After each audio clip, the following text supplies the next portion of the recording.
Bright Future School of Studies.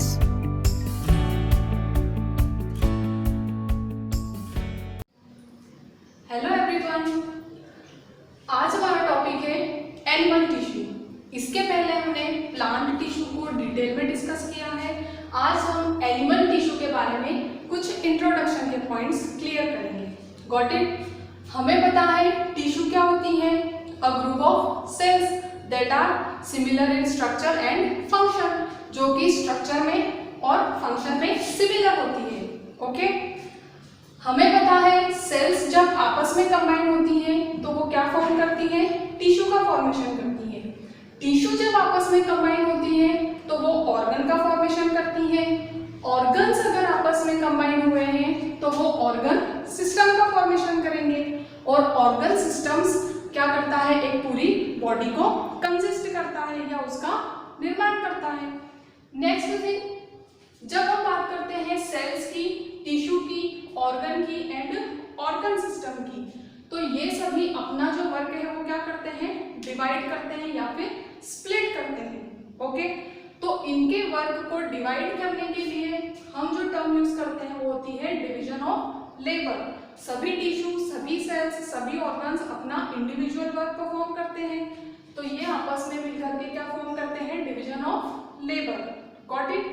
अब जब हम टिश्यू की बात करते हैं तो हमने प्लांट टिश्यू के बारे में डिस्कस किया था। अब जो प्लांट टिश्यू टर्म है वो किसके द्वारा दी गई है, एक साइंटिस्ट ग्रीव के द्वारा। ओके, ग्रीव साइंटिस्ट ने प्लांट टिश्यू टर्म दी थी। Next thing, animal tissue. Animal tissue term जो है वो किसके द्वारा दी गई है, बिचट के द्वारा। Got it? बिचट साइंटिस्ट ने एनिमल टिश्यू टर्म दी है। नेक्स्ट हम बात करते हैं टिश्यू की, तो स्टडी ऑफ टिश्यू। अगर हम सेल की स्टडी करते हैं तो हम उसे क्या कहते हैं, साइटोलॉजी। वैसे ही अगर हम टिश्यू की स्टडी करते हैं तो हम उस साइंस को बोलते हैं हिस्टोलॉजी, या फिर उस ब्रांच को कहते हैं histology. Got it? Histology word जो है वो किसने दिया था, तो हिस्टोलॉजी वर्ड सबसे पहले दिया था मेयर नाम के साइंटिस्ट ने। Next thing, father of histology. अगर हम फादर की बात करते हैं तो जैसे हमने फादर ऑफ बायोलॉजी देखा है वो कौन है, एरिस्टोटल है, वैसे ही फादर ऑफ हिस्टोलॉजी कौन है, बिचट साइंटिस्ट है ना, सेवियर बिचट, जिन्होंने एनिमल टिश्यू टर्म दी है वही कौन है, हिस्टोलॉजी के father. Got it? Next thing, detail study of tissue.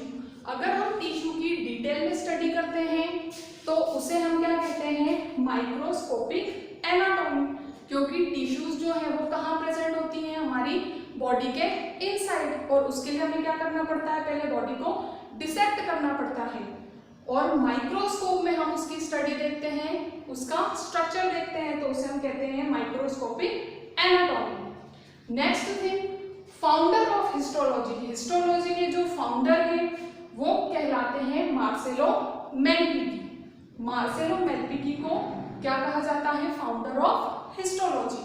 Okay, तो एनिमल टिश्यू के बारे में अभी हमने डिस्कस किया था। अब हम देखते हैं उसके टाइप्स के बारे में। ओके, तो स्ट्रक्चर और फंक्शन के बेस पर, है ना, सेल्स का या टिश्यू का स्ट्रक्चर कैसा है और वो कैसा फंक्शन परफॉर्म कर रही है, उस बेस पर जो एनिमल टिश्यू है मेनली उसको कितनी कैटेगरी में डिवाइड किया है, 4 कैटेगरी में। कितनी कैटेगरी में, 4 कैटेगरी में। First epithelial tissue, second connective tissue, third muscular tissue and fourth nervous tissue. Got it? तो इनका स्ट्रक्चर कैसा है और इनका फंक्शन कैसा है, इन दोनों में क्या है, डिफरेंस है, इसलिए इनको 4 कैटेगरी में डिवाइड किया गया है।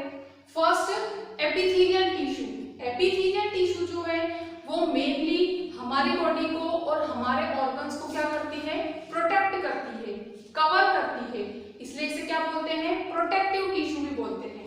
ठीक है, ये क्या करती है, हमारी बॉडी को और हमारी बॉडी में जो ऑर्गन्स प्रेजेंट है उसको ये कवर करने का वर्क करती है, इसलिए हम इसको क्या बोलते हैं, प्रोटेक्टिव टिश्यू। ये एक प्रोटेक्टिव लेयर का फॉर्मेशन करती है। Got it? Next connective tissue. जैसा कि इसका नेम है कनेक्टिव, इट मींस ये क्या करेगी, तो ये हमारी बॉडी के जो भी स्ट्रक्चर्स हैं या जो भी ऑर्गन्स है उन्हें कनेक्ट करने का वर्क करती है। ओके। कनेक्टिव टिश्यू एक और वर्क करती है, वो होता है ट्रांसपोर्ट करने का। ट्रांसपोर्ट दी सब्सटेंसेस, कौन कौन से सब्सटेंसेस, तो जो भी सब्सटेंसेस हमारी बॉडी की सेल्स को रिक्वायर्ड होते हैं, जैसे कि वाटर होता है, फूड होते हैं, बहुत सारे मिनरल्स होते हैं, इन सबको, ऑक्सीजन को, इन सबको क्या करती है, ट्रांसपोर्ट करती है। तो इन सबको ट्रांसपोर्ट करने का वर्क कौन करता है, तो एनिमल्स में ब्लड प्रेजेंट होता है जो क्या करता है, सब्सटेंस को ट्रांसपोर्ट करता है। तो blood is also a connective tissue. Got it. Next, provide support, ये हमारी बॉडी को क्या करती है, सपोर्ट देने का वर्क करती है। जैसे हम बोन्स को देखते हैं, तो बोन्स क्या करती है, बोन्स सॉलिड होती है और वो हमारी बॉडी को एक स्ट्रक्चरल सपोर्ट देती है। Got it. तो क्या करती है, ये सपोर्ट प्रोवाइड करती है। नेक्स्ट हम बात करते हैं मस्क्यूलर टिश्यू की। तो जैसा इसका नाम है मस्क्यूलर टिश्यू, इट मींस क्या है, ये मसल्स है। तो मस्क्यूलर टिश्यू या फिर मसल्स जो है वो वर्क परफॉर्म करती है किसका, लोकोमोशन का एंड मूवमेंट का। हमारी बॉडी के अंदर जो मूवमेंट होती है ना, हमारे जो आर्म्स हम मूव करते हैं या लेग्स हम मूव करते हैं, जैसे मैं अभी बोल रही हूँ तो मेरे फेशियल जो मसल्स है वो क्या कर रही है, कॉन्ट्रैक्ट हो रही है और रिलैक्स हो रही है।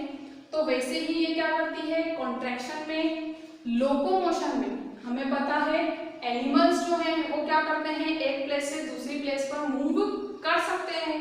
तो लोकोमोशन में और मूवमेंट में हेल्प करती है। Got it. Next, nervous tissue, जैसा कि इसका नाम है नर्वस टिश्यू, तो ये कहाँ प्रेजेंट होगी, नर्वस सिस्टम के अंदर। अब नर्वस सिस्टम में हमें पता है क्या वर्क होता है, तो जो भी एक्सटर्नल स्टिमुलाई होते हैं, है ना, जो भी एक्सटर्नल चेंज होता है इन्वायरमेंट में, हम उसे क्या करते हैं, सेंस करते हैं।